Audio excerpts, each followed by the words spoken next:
Hello. Could you please Hello. introduce yourself? Hello, everybody. My name is Limpho Moeti. I am the producer and business developer for an indie studio in South Africa called Nyamakop. We are currently making African-inspired games for a global audience. I have now been in the video game industry for 4 years. I started at Free Lives as the PA, working there, doing a little bit of social media, a little bit of administrative work, just helping out wherever I could. From then on, I went on to become the Deputy Festival Director for Playtopia, where I helped with the programs, I helped with the organization and the creation of the festival, and the helping run it. Very much an assistant type work, but still relatively important, a lot of meaningful. Playtopia is an independent video game and digital art festival. I like to think of it as a playful media festival. And it runs in December for about 3 or 4 days. We get a bunch of developers from all over the world to come to South Africa, do talks. We try to run workshops, but workshops are always a bit difficult, and we show off a lot of small, independent, some hardware games as well at the festival. So there are 2 streams. There's Super French Arcade, where they create hardware games, and then there's the Playtopia sort of main stage almost, where we showcase games that are sent in to us throughout the year. We're trying to create a more to integrate. So, like the goal of the goal of the festival is to get people from different industries, film, animation, interested in game development, and try and get them into game development, which is why we have the festival that we do. And it's also a great excuse to just show off the incredible digital art that is coming out of the country at the moment. I've always loved video games. I've played video games since I was a kid. And I went to university and I studied film and screenwriting. And I'd always been interested in storytelling. And like, how do we tell stories? How do we interact with stories? How do they affect us? And I felt a little bit unfulfilled in film. Like it didn't fit right. And I moved into games because it was a very interesting way to tell stories. And I was given an opportunity to work for a gaming studio and sort of move cities. And I jumped at it. I moved to Cape Town within a month with 3 suitcases and kind of went out on my own. So Free Lives made games called Broforce, but that was before I arrived there. And so I was a PA and I did a lot of the administrative work, and I helped organize some of the little festivals, and I did a lot of play testing. And the games that I play tested the most was Genital Jousting, which is a penis game. It's a party game. You play as a floppy pastel penis, and your goal is to either penetrate or be penetrated by other penises. And there's also a very lovely and interesting story mode that's written by this writer called John Keevy. And it was a lot of fun. And what is this story about? So you're a little penis and you get invited to your 10-year anniversary, but just simple. So you're trying to find a way to get women interested in you so that you can have a date to take to your 10-year anniversary and show everyone that you're a big success. And the game really challenges the ideas of toxic masculinity, if I'm very honest. It's very much a game that makes us think, okay, well, how do you get someone to like you? Is it having a lot of fancy things? Is it having a lot of travel pictures online? Is it going out to bars and being this aggressive man who's not really honest about his feelings? Like, how do you really get someone to care about you, and how do you really get someone to connect with you? So it's a really beautiful little story that they wrote and created. It was mostly pretty okay. It was mostly good. I think it did feel a little bit weird for me, not because it was mostly men. I expected mostly men for the industry. I think I felt a little uncomfortable because it was predominantly white, and I think that's something that's always felt very weird and uncomfortable for me in South Africa, but I mean, that's also kind of what Cape Town is like. So that was quite I had to get used to that being in the city is being predominantly surrounded by white people. It's important for us. So only, how many of us are there at the moment? There are like 8 of us, only 2 people are white. The majority is Black, African, from all over the continent as well. We've got someone from Tanzania, we've got a Kenyan working for us, we have a Zimbabwean artist, we have a Nigerian artist working on contract for us. We have a woman working in the programming team, which makes me very happy. Yeah. And the writer we have is a Black woman, which also makes me very happy. So it's, I think it was a necessity, especially for the kind of games we wanted to make, because we want them to be very authentic and not just kind of this generalized African story, but a story about particular cultures in the future, you know, told very authentically and properly. And I think we also felt like it was important to create opportunities for talented young people of color. I think it's very difficult to break into this industry. Are you like proactive in order to get more people involved and like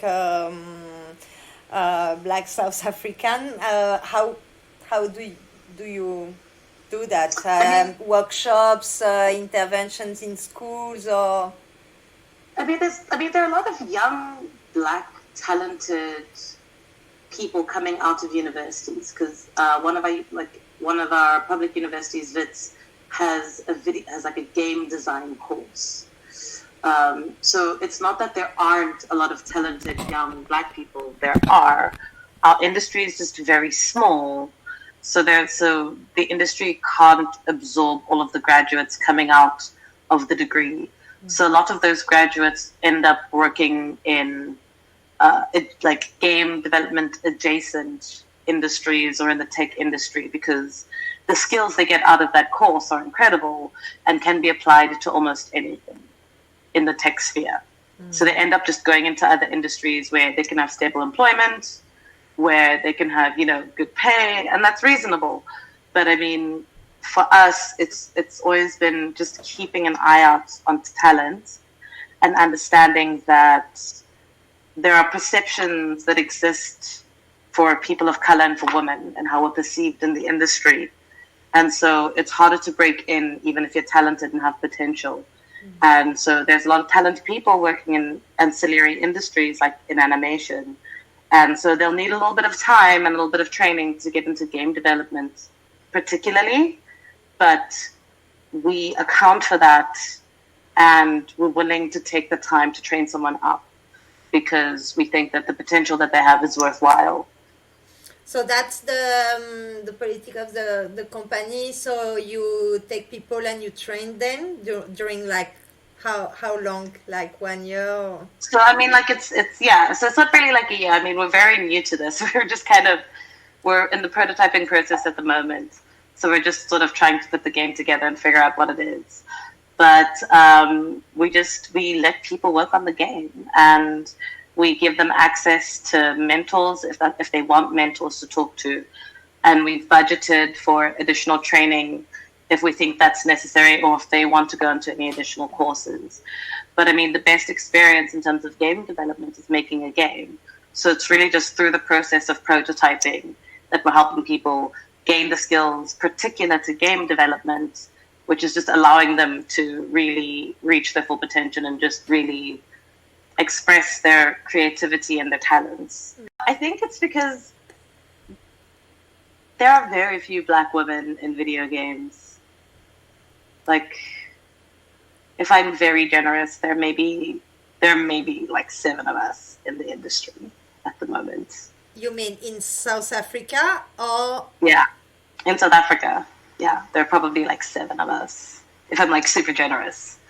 And when you say 7 of us, meaning that are different, not like game designer or game programmer, Yeah, but in different parts of doing different things. Like, illustrator. I think there are 2 women of color working at Carry First, the mobile publisher. There's me, there's Estelle, there's Sita, there's Regina, but I think she's doing more digital art these days. I can literally know them off my name. Yeah. And there's Bahia, who is also a woman of color. And I think that's about it. It really boils down to authenticity, right? It boils down to authenticity and doing the research of showing particular cultures as they are, but imagine, because we're working on an Afrofuturist game. So it's taking the culture as they are, looking at it and go, what will this specific culture be like in 100, 200 years with technology? How would this culture marry, parts of its culture to technology? What kind of technology would come out of that? What are some of the beliefs of this culture? What are things that are important to these particular cultures, and how do we show that? And how do we show the continent, or at least, the cities that we want to base the game in a futuristic sense? And so it's really been very interesting doing the work of taking our culture and imagining it in a positive and futuristic light. I think that currently there is still this assumption to a degree that African cultures are backwards or primitive or behind in some way. And so for a game like this, it's been really interesting to break those ideas and just doing research to see how are we currently mixing our art and our music and our fashion with our culture, and what is coming out of that? How are we telling our own stories and viewing ourselves? And that has really been an incredible journey. So yes, Afrofuturism is a little bit more of an African diaspora thing that imagines the continent if there was no colonialism. Mm-hmm. And it has a tendency to what I like to refer to as Wakandification, where it kind of takes bits and pieces from all the cultures and kind of blends them together and creates a more futuristic sense. How did you say this word? Wakandification. It's from Black Panther. That imaginary country where it's Wakanda and it's all bits and pieces from different African cultures in the future. And it's fine. It's fine. It's fine. It's fine. It's fine. It's fine. And African science fiction is more tied to that thing of authenticity, of telling stories from the continent, from a perspective of the continent, but imagined in the future. And for me, it feels like it's not one that runs away or shies from our past, but also it has more hope, personally. I don't know if I'm describing this properly, but for me, it feels like it has more hope in terms of where Africa could be in the future and the kind of place we could be. And I think sometimes I find the diaspora does not have a lot of faith in the continent. So it's an Afrofuturist heist game. It's unannounced, where you reclaim African artifacts back from Western museums. Fantasy game. I want to make an African fantasy game. I think that fantasy feels like the next nerd genre that needs to be decolonized. I think that we have very rigid ideas of what fantasy is supposed to look like, about who gets to be a part of fantasy, about where fantasy is set and the kind of stories we can tell. And I think it's very limiting. There are only so many times I can be like, of course, it's Middle Ages in Europe. That's where all the fantasy, that's where all the magic is. What I could say, it's a Play-Doh world where I remember you hit things and you build a little bit, but it's got just the lightest touch of African influences in the game, in the music, in the settings, in the art style, which I really loved. There's a push from the people on the continent to tell different stories. I'm not necessarily one who believes that only people from Africa can tell African stories, but I think that it needs to be someone with a level of care who does the research, who isn't coming at it with that colonial point of view. Because I think that there's still this push to show Africa as the dark continent ripe for exploration. And it's a little dehumanizing. I think the big thing for me is just that realization that so many of our stories are about suffering and pain, when there's so much more to us than that.